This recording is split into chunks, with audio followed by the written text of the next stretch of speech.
The Battle of Osan, fought on July 5, 1950, was the first ground engagement between United States and North Korean forces during the Korean War and served as a brutal and sobering lesson about the realities of the conflict. After North Korean troops, well-trained and supplied with Soviet equipment, launched their surprise invasion of South Korea on June 25, 1950, overwhelming the Republic of Korea's forces, the United Nations, led by the United States, moved swiftly to intervene. The first American ground response was the deployment of Task Force Smith, a hastily assembled unit drawn from the 24th Infantry Division stationed in Japan, which was itself understrength and suffering from years of post-World War II budget cuts and neglect.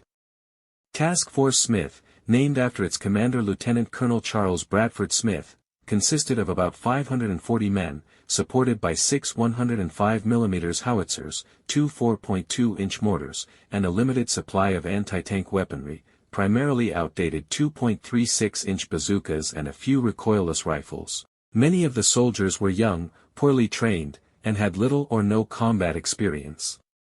The task force's mission was clear yet daunting: delay the North Korean forces advancing southward long enough to buy critical time for U.S. reinforcements to establish a stronger defensive line farther south near Taichung.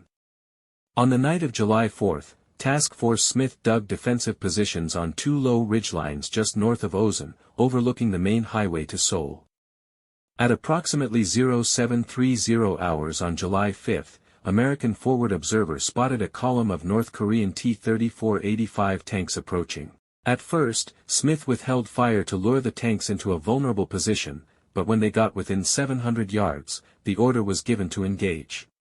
Despite concentrated fire from recoilless rifles, artillery, and small arms, the T-34s proved remarkably resistant. The 2.36-inch bazookas were largely ineffective, failing to penetrate the thick frontal armor. Only 2 tanks were disabled after intense efforts, one by a direct artillery hit to its tracks and another by setting fire to its fuel. After the tanks passed through the American lines, around 5,000 North Korean infantrymen, part of the 4th Infantry Division, began a coordinated assault in waves, using flanking maneuvers and exploiting gaps in the thinly spread U.S. defense. The Americans, heavily outnumbered and lacking sufficient machine guns, mortars, and ammunition, fought fiercely but were quickly overwhelmed.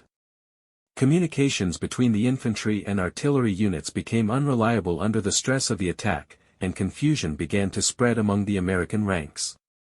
The artillery battery fought desperately to support the infantry but was soon forced to execute a fighting withdrawal under enemy pressure. The order to retreat was given late, and by that point, many American soldiers found themselves trapped or isolated. In the chaos, groups of men attempted to escape southward individually or in small clusters, while others were captured or killed.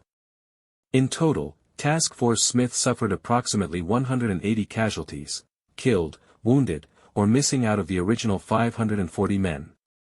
The North Korean forces suffered relatively light losses and continued their push south without significant delay.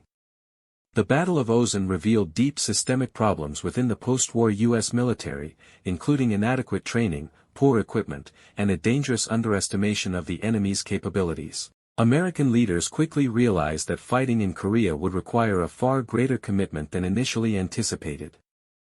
Although Task Force Smith failed in its immediate tactical objective of halting the North Korean advance, the battle became symbolic of early American sacrifice and the harsh reality that the United States would have to rebuild and modernize its forces rapidly if it hoped to succeed in the Korean theater. The legacy of Osan would influence U.S. military doctrine for the rest of the Korean War and beyond, emphasizing the dangers of peacetime military complacency and the need for readiness even in periods of relative peace.